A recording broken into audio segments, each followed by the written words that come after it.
No livro de Isaías, capítulo 9, livro do profeta Isaías, capítulo 9, a partir do verso inicial, o verso primeiro é um texto bastante conhecido da palavra do Senhor, uma promessa de Deus que, graças a Ele, se cumpriu, e hoje nós podemos desfrutar desta promessa de uma forma mais rica e abundante. Livro do profeta Isaías, capítulo 9, do versículo 1, leremos até o versículo, deixe-me ver aqui, até o versículo 7. Mesmo assentado, iremos ler agora. Isaías, capítulo 9, versículo 1 ao 7. Mas a terra que foi angustiada não será entenebrecida. Ele envileceu nos primeiros tempos a terra de Zebulon e a terra de Naftali, mas nos últimos a enobreceu junto ao caminho do mar, além do Jordão, a Galiléia dos gentios. O povo que andava em trevas viu uma grande luz, e sobre os que habitavam na região da sombra da morte resplandeceu a luz. Tu multiplicastes este povo, e a alegria lhe aumentastes. Todos se alegrarão perante ti, como se alegram na colheita, e como exultam quando se repartem os despojos. Porque tu quebrastes o jugo que pesava sobre ele, e a vara que lhe feriu os ombros, e o cetro do seu opressor, como no dia dos midianitas. Porque toda a armadura daqueles que pelejavam com ruído, e as vestes que rolavam no sangue serão queimadas, servirão de pasto ao fogo. Porque um menino nos nasceu, um filho se nos deu, e o principado está sobre os seus ombros, e o seu nome será maravilhoso, Conselheiro, Deus forte, Pai da eternidade, Príncipe da paz. E do incremento deste principado e da paz não haverá fim, sobre o trono de Davi e no seu reino, para o firmar e o fortificar em juízo e em justiça, desde agora e para sempre. O zelo do Senhor dos exércitos fará isto. Amém, irmãos? Amados, aqui está uma porção da palavra de Deus que traz justamente a maior promessa que a humanidade já teve. Não existe em qualquer esfera do conhecimento, e no caso específico de uma palavra de Deus concernente à sua igreja e para a humanidade num sentido mais amplo, do que a promessa de um Salvador para uma humanidade caída.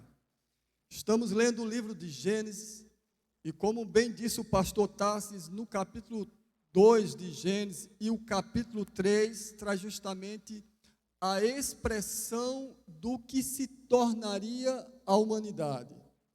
Após a queda do primeiro casal, Adão e sua esposa Eva, toda a glória que Deus tinha outorgado a Adão, ou seja, toda a autoridade que Deus tinha dado a este primeiro casal, especificamente a pessoa de Adão, estava agora perdida por transferência para Satanás, mediante a atitude de desobediência, a qual nós conhecemos como pecado.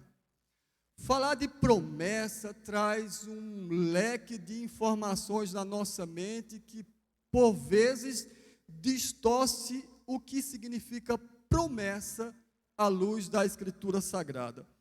Eu apenas peguei algumas referências aqui, que a promessa ela é um compromisso oral ou escrito, em que se dará ou se fará alguma coisa a favor de alguém. É comum, principalmente nas religiões, as pessoas fazerem promessas aos ditos, entre aspas, santos. Santos, entendam aqui no sentido do catolicismo, aquelas pessoas que são veneradas e tidas como pessoas especiais, aos quais nós sabemos que, à luz da Escritura, não são. Ou, muitas vezes, promessas a entidades em determinadas religiões, principalmente de cunho afro. E estas promessas, no sentido religioso, elas buscam uma troca, uma permuta, uma aliança entre partes. Eu não sei se vocês conhecem algumas cidades da Paraíba, eu já residi em Patos, e na cidade de Patos existe um santuário católico chamado Cruz da Menina. E eu já fui lá, não para ofertar nada, mas fui a trabalho. E quando você chega lá, você vai encontrar diversas estantes, como se fossem estantes, vou usar essa expressão, locais em que você vai armazenar os mais diversos tipos de artifícios, ou seja, de instrumentos. Você vai ver pé de madeira, ombro, joelho, parte do corpo humano, às vezes coisas pessoais, em que as pessoas materializam e levam ali, porque acreditam que aquela menina, que segundo a história foi morta quando criança, pela sua família, tornou-se uma santa. E as pessoas vão em grande volume a este local chamado Cruz da Menina. Ivo conhece muito bem, porque nós residimos na cidade de Patos. E ali as pessoas buscam fazer as suas ofertas. Porém, à luz da Escritura, promessas da parte de Deus são coisas muito mais importantes e relevantes. E nós vamos abordar justamente nesta noite estas questões, porque a Bíblia diz aqui no versículo 1 do capítulo 9, mas a terra que foi angustiada não será entenebrecida, não permanecerá em trevas. Em Gênesis capítulo 2 e capítulo 3, conforme já falei anteriormente, o homem, após sofrer, praticar a desobediência e vir sobre ele o juízo de Deus, e Deus colocar sobre a terra o perecimento, o sofrimento, a angústia por causa da rebelião do homem e da sua esposa Eva, tudo aquilo tornou-se um caos. E então, como bem foi dito aqui na escola bíblica, é um capítulo que nos traz um temor e um susto terrível, até que avançamos um pouco mais adiante, no versículo 15 do capítulo 3, Deus traz uma esperança, porque a Bíblia diz que Deus então trouxe juízo, trouxe condenação, trouxe dificuldades pela desobediência minha e sua, parafraseando para os dias atuais, de Adão e de Eva. E Deus teve que praticar a sua justiça, e a justiça de Deus era trazer juízo e condenação e consequências sobre a vida de Adão, de Eva e de toda a natureza que estava subjugada a eles. E o caos estava estabelecido. Qual a esperança? Os homens iam se multiplicar, nações iriam surgir, povos iriam aparecer, civilizações iriam ser erguidas, e como viveriam a humanidade sem a bondade de Deus? E nós observamos, irmãos, que no capítulo 3, versículo 15 de Gênesis, a Bíblia diz que o Senhor suscitaria da mulher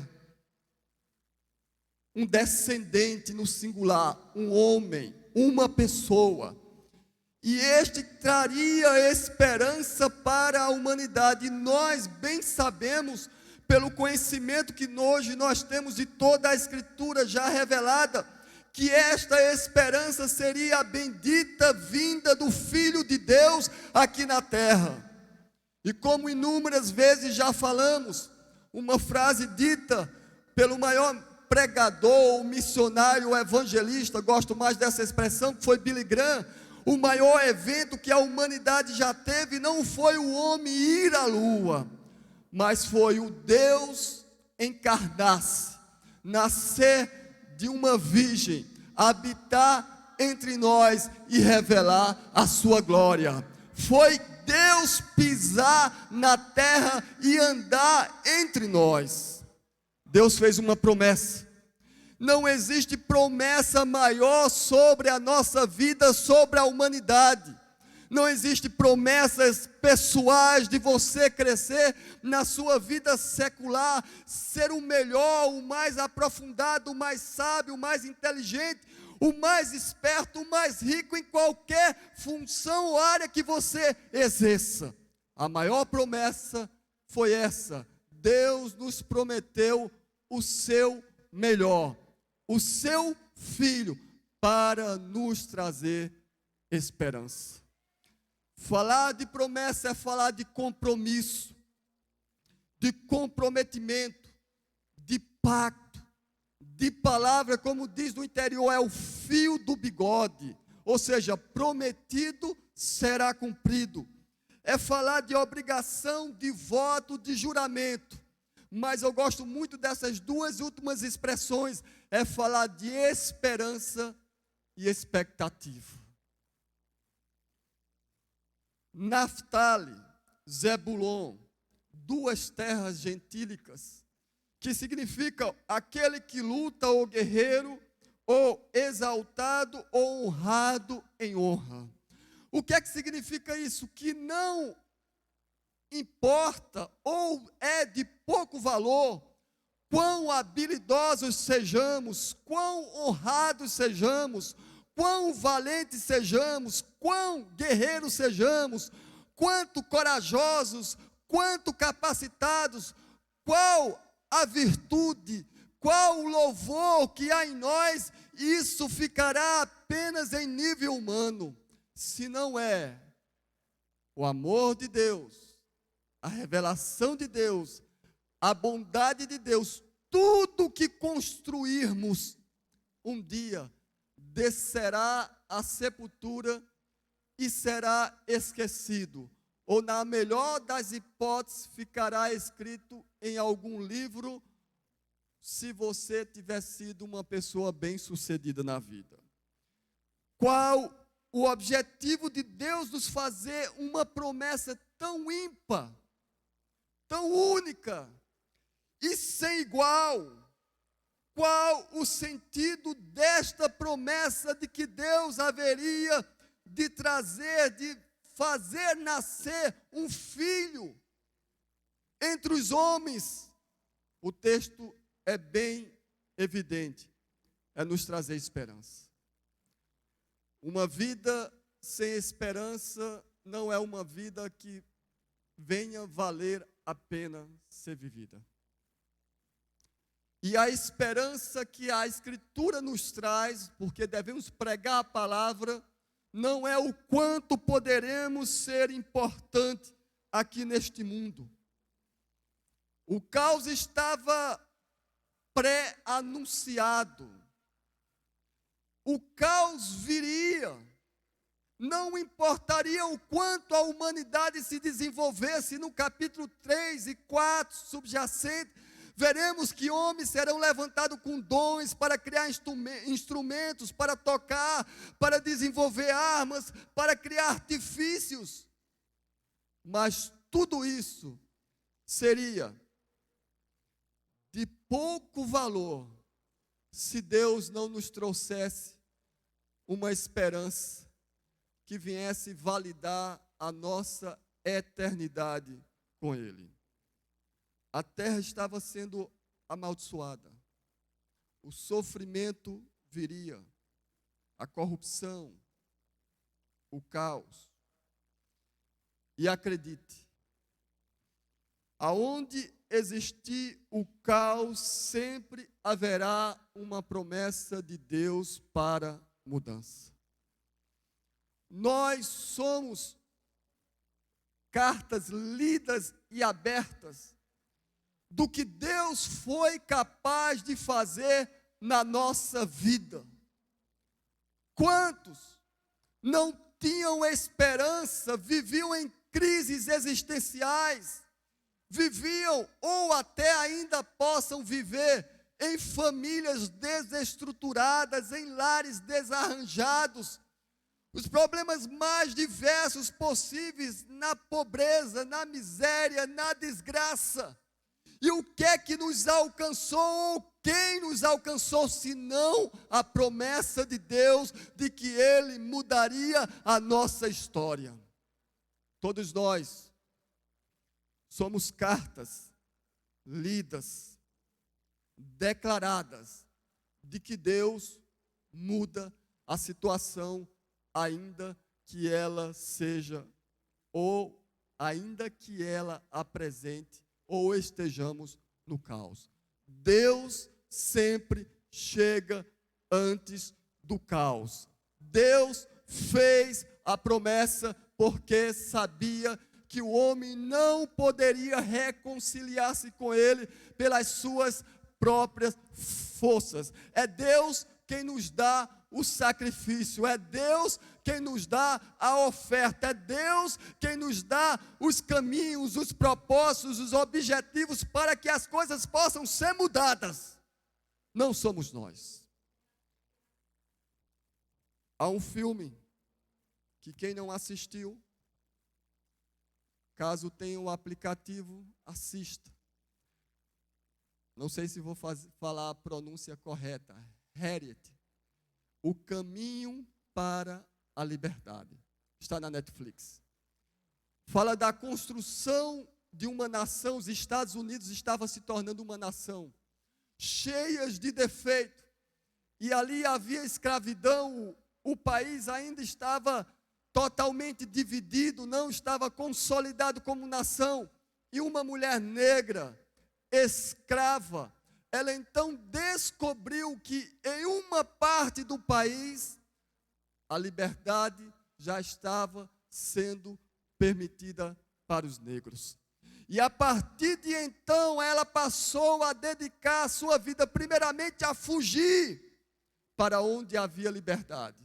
Depois a voltar e buscar aqueles que estavam cativos e levar para a outra parte do país onde havia liberdade, onde os negros não seriam considerados escravos, ou seja, uma nação que dividia-se entre aqueles que podiam gozar de liberdade e aqueles que permaneciam escravos.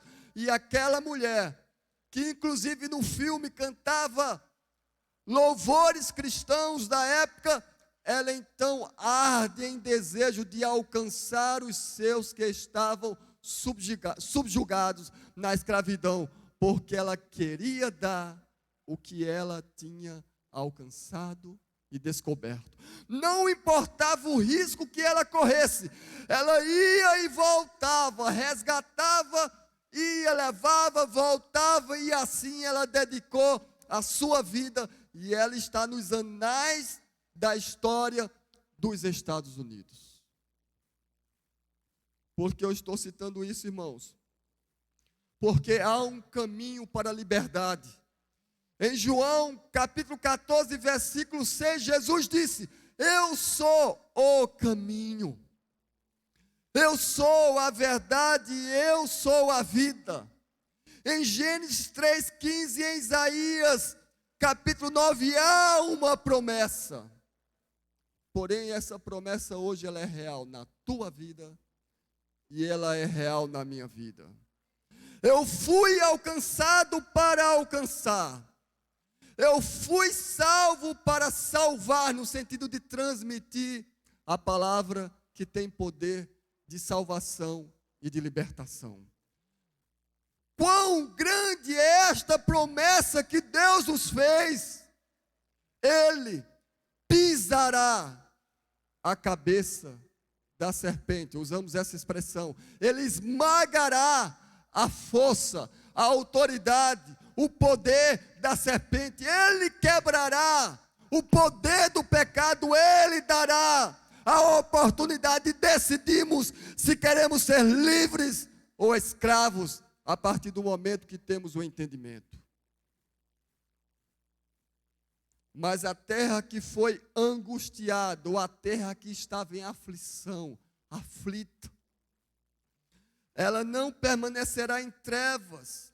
Ela nos primeiros tempos, ela permaneceu, a terra de Zebulon e de Naftali.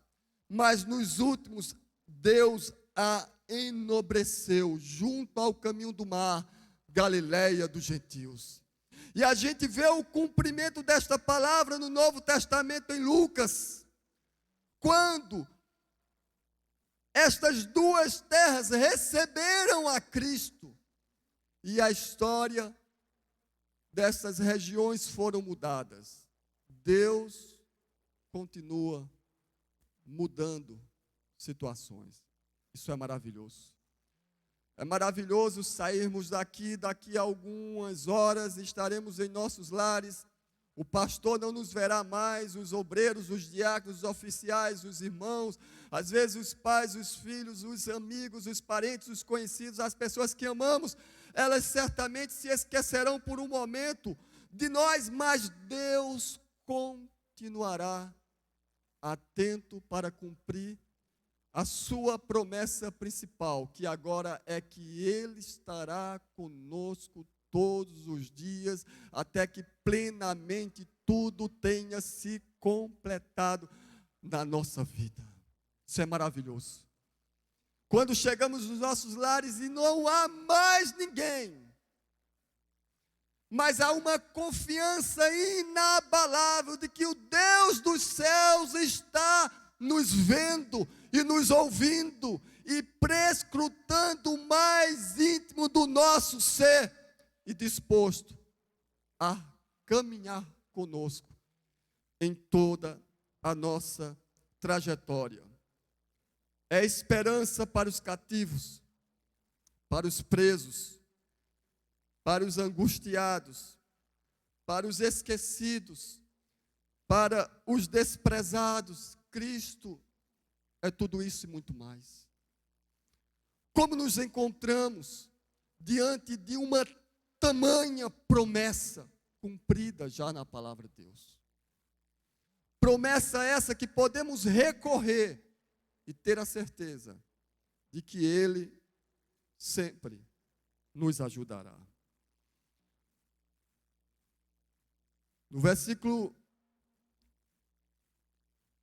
3 diz, porque, versículo 2, o povo que andava em trevas viu uma grande luz, e sobre os que habitavam na região da sombra da morte resplandeceu a luz. O povo que andava em trevas viu uma grande luz. Essa promessa que se cumpre no Novo Testamento sobre essas regiões, especificamente a terra de Nebulon e de Naftali, era um povo que estava perdido, caminhavam como cegos, sem direção, sem orientação, angustiados, entristecidos, perdidos nos seus pecados, na sua ignorância, distante de Deus, totalmente afastados do Senhor, da sua vontade.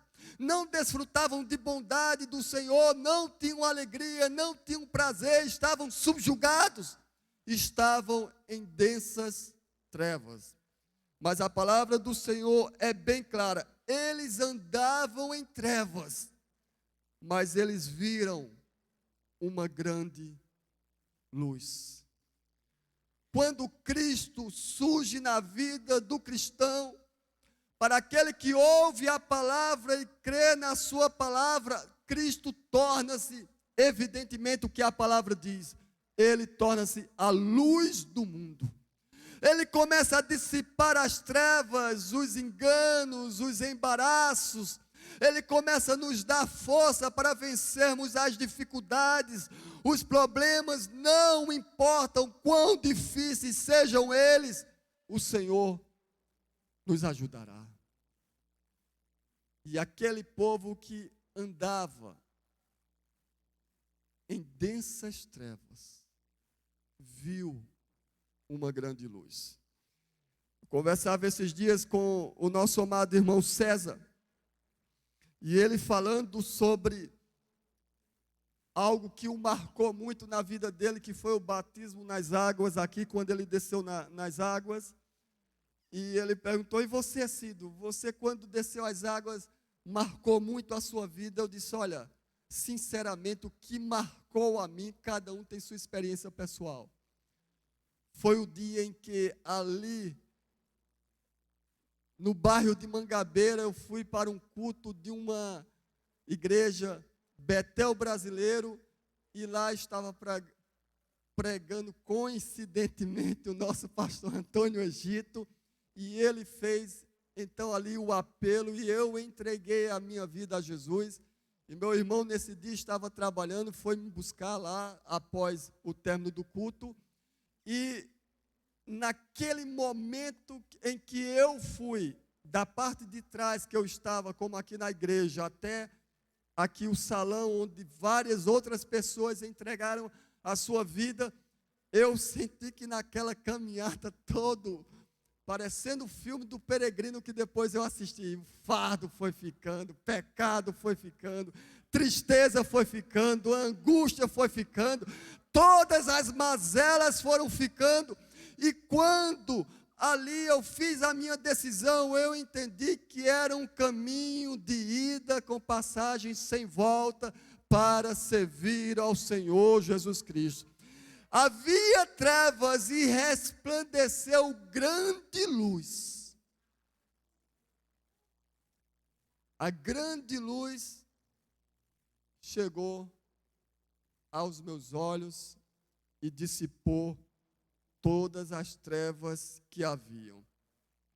Porque, versículo 3, tu multiplicastes este povo, e a alegria lhe aumentasse.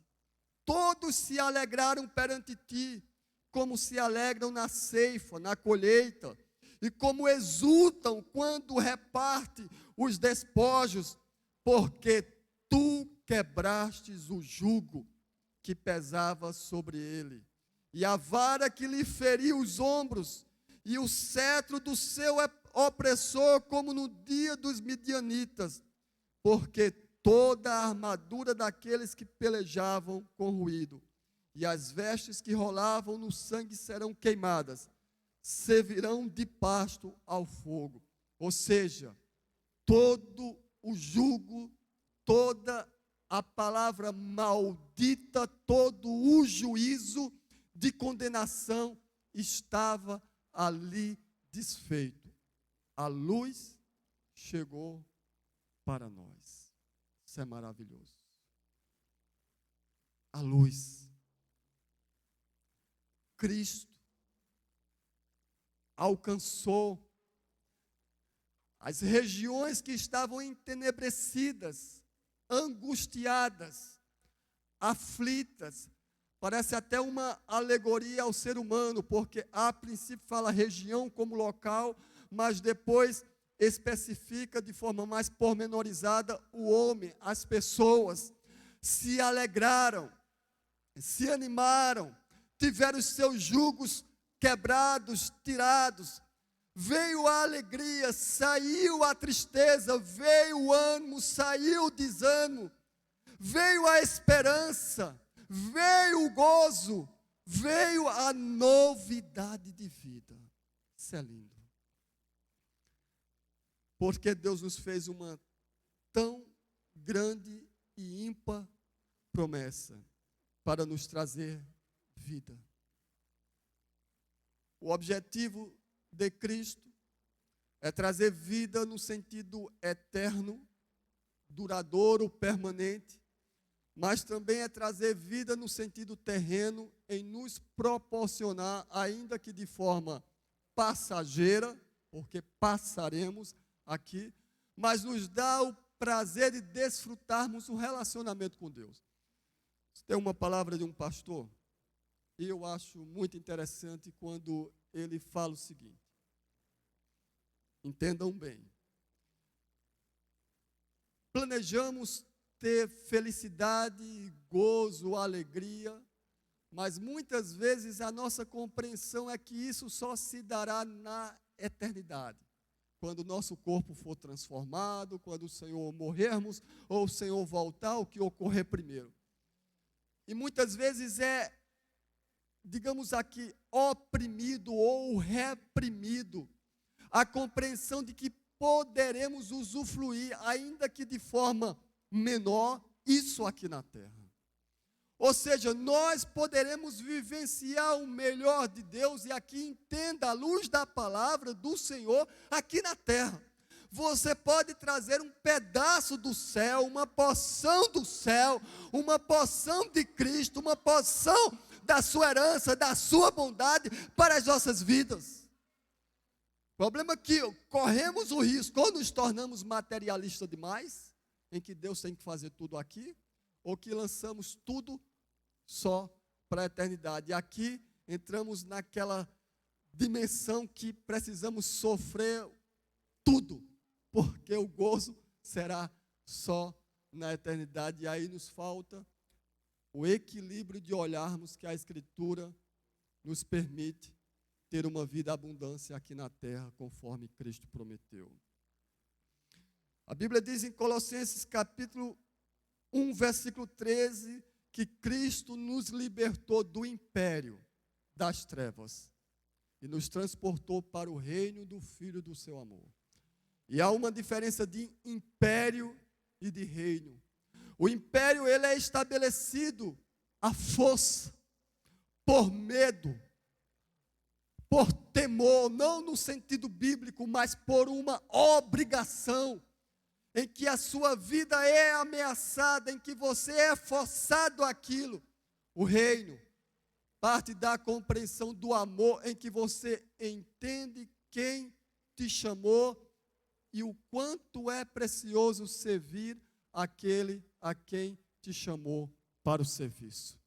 Há pessoas que sofrem por medo, que obedecem a Cristo por ter medo de uma eternidade, de um sofrimento, de uma condenação. E não entendem que o principal caminho para servir a Cristo é entender o quanto Ele nos amou, o quanto Ele se entregou por nós e o quanto Ele deseja que nós entendamos a razão do seu grande amor. Em Lucas 4,18, a palavra do Senhor nos diz bem claro que é um texto paralelo com Isaías 61, versículo 1. Porque Ele veio para libertar os cativos. Ele já nos libertou, irmãos. E também quer nos usar para sermos instrumentos para libertar outros. É interessante que, conforme Mateus 11, 28, versículo 29 e 30, a Bíblia diz que o Senhor Jesus diz: tomai sobre mim, ou sobre vós, o meu jugo. Aprendei de mim, que sou manso e humilde de coração, e encontrareis descanso para as vossas almas. E é interessante que a promessa que Deus nos fez é para que nós desejemos Ele, provemos Ele e vivamos para Ele. Até um paralelo que aconteceu com Eva lá no jardim do Éden, né? Ela desejou, ela tocou e ela provou. Deus quer que nós o desejemos, Deus quer que nós o provemos e Deus quer que nós vivamos para Ele. Charles Spurgeon, que viveu no século XIX, faleceu no final dos anos de 1800, certa ocasião, ele visitava muitos necessitados, os carentes, havia muita pobreza na Inglaterra. Ele tinha vindo da Holanda e estava na Inglaterra e foi um dos maiores pregadores, viveu no mesmo período de Karl Marx. E certa feita ele foi visitar um membro da sua igreja, uma irmã, estava moribunda, doente, já velha, cansada. E como ele fazia, era costumeiro ele visitar, sempre que podia, os irmãos da igreja que estavam passando por situações difíceis. Ele chegou e, realizando a visita àquela irmã, ele olhou e viu um quadro, uma moldura e um papel naquela moldura. E ele, conversando com aquela irmã e vendo o estado de miséria dela, porque a pobreza era extrema, e ele foi levar uma palavra de consolo, de conforto, à luz da Escritura, mas também foi tentar ajudar com algum bem material, que é bíblico também. Ele olhou e disse: minha irmã, quem lhe deu esse quadro?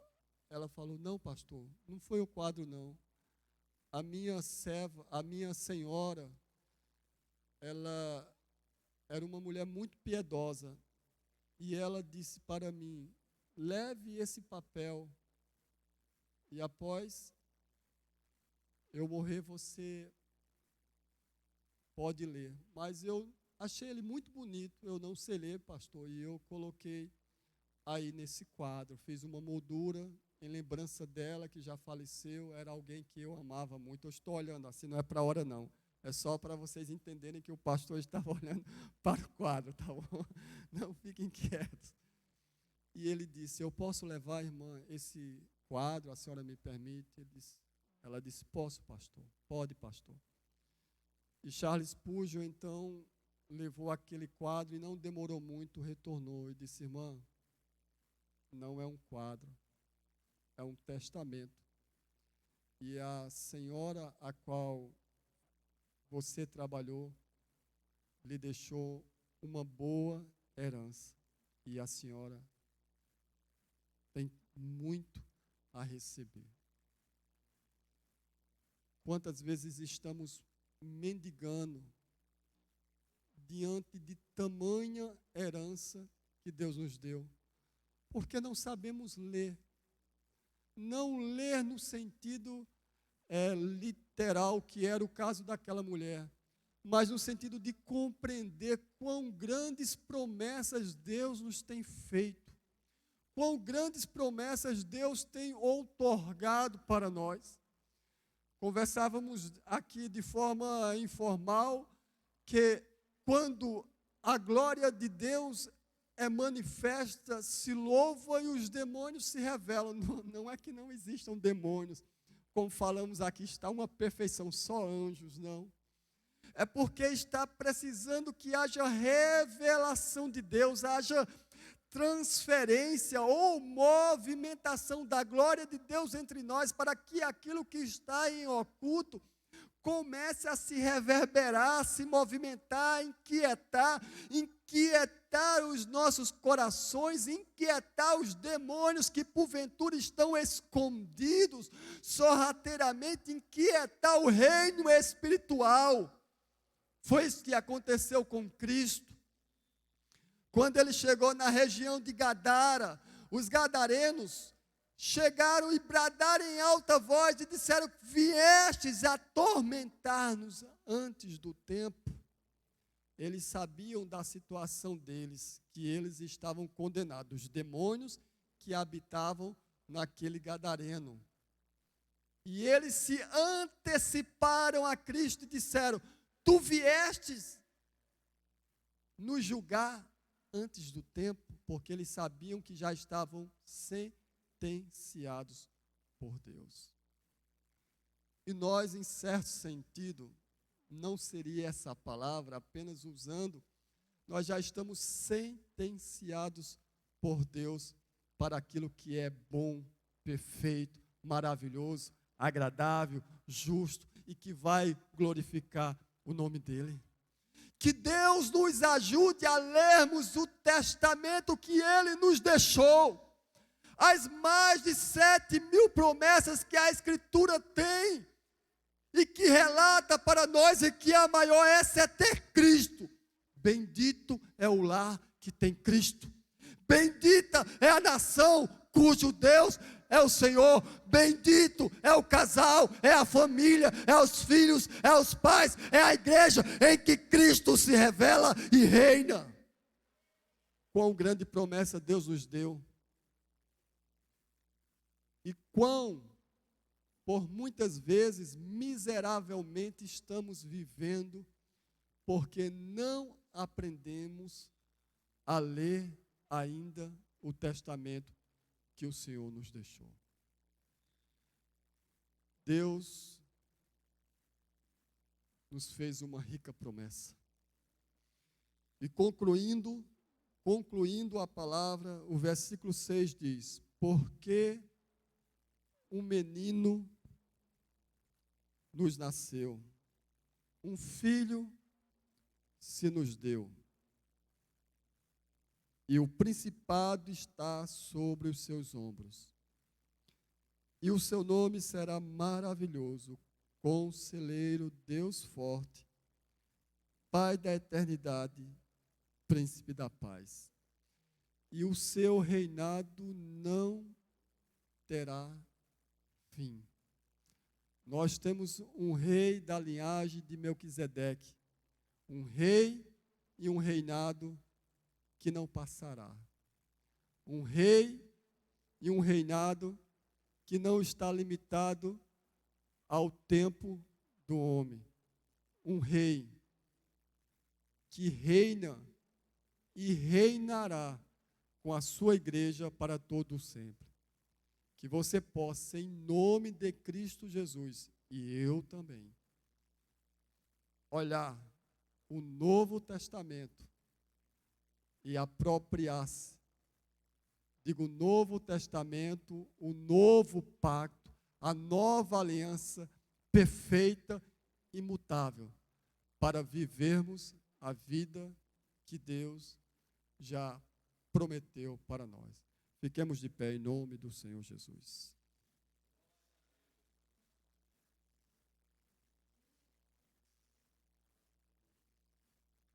Fazer igual alguns falam, né? Quando há silêncio no céu, brincadeiras à parte, é porque as mulheres não chegaram ou estão em outro ambiente. Mas, quando há silêncio na igreja, eu sei que, brincadeiras à parte, mulheres, os homens também falam muito, é que Deus tem muito a tratar conosco. Eu, particularmente, eu estou que nem Elias. Quando há silêncio, Elias pensava que Deus não estava falando, né? Mas Deus também fala no silêncio. E eu sei que o que Deus espera desta igreja, do que estamos semeando pela palavra de Deus, é que os frutos venham. Os frutos vêm com aprendizado. Os frutos vêm com conhecimento da palavra de Deus. Os frutos vêm com quebrantamento, com o entendimento do que Cristo fez, está fazendo e fará em nosso meio. Os frutos vêm, o crescimento vem, a capacidade vem, tudo que Deus deseja fazer nas nossas vidas parte do pressuposto de entendermos quão grande foi a obra que Ele fez por nós.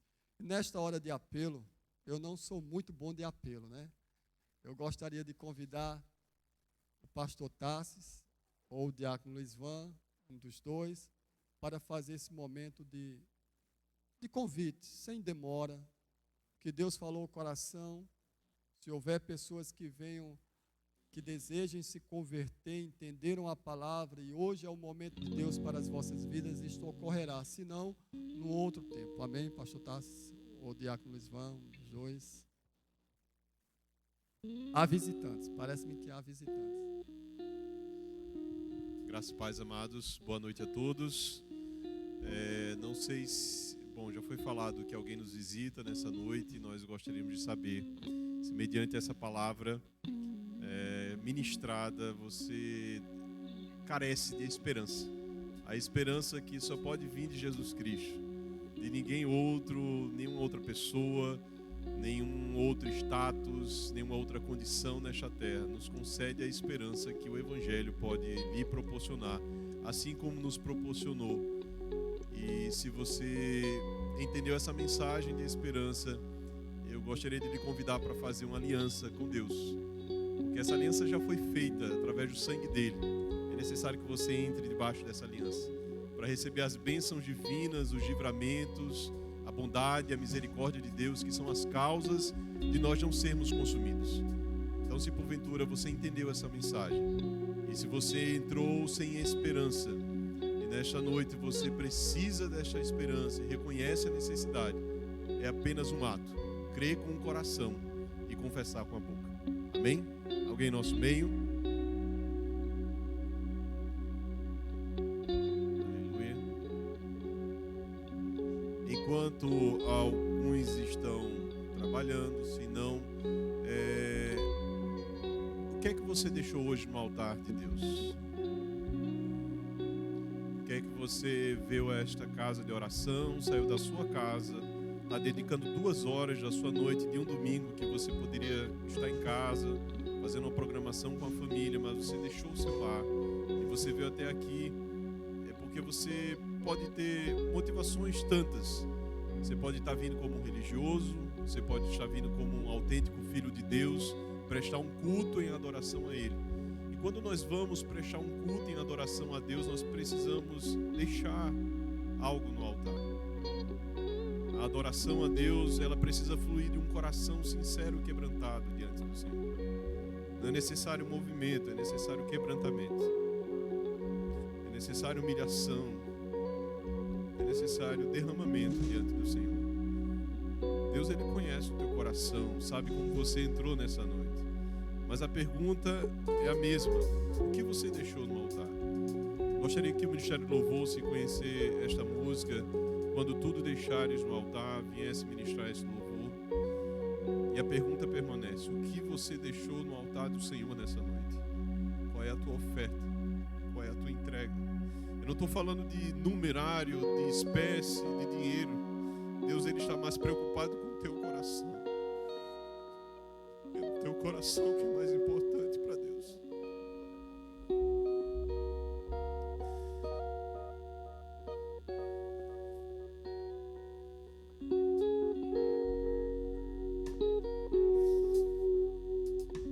Esse soberano Deus está aqui para receber a nossa adoração. Se porventura até este momento do culto você não entregou nada no altar de Deus, esse é o momento de você entregar. Aproveite o tempo que ainda temos. Entregue alguma coisa ao Senhor nessa noite. Entregue sonhos, entregue projetos, entregue adoração, entregue anseio, entregue alguma coisa. Porque Ele está aqui para receber a nossa adoração.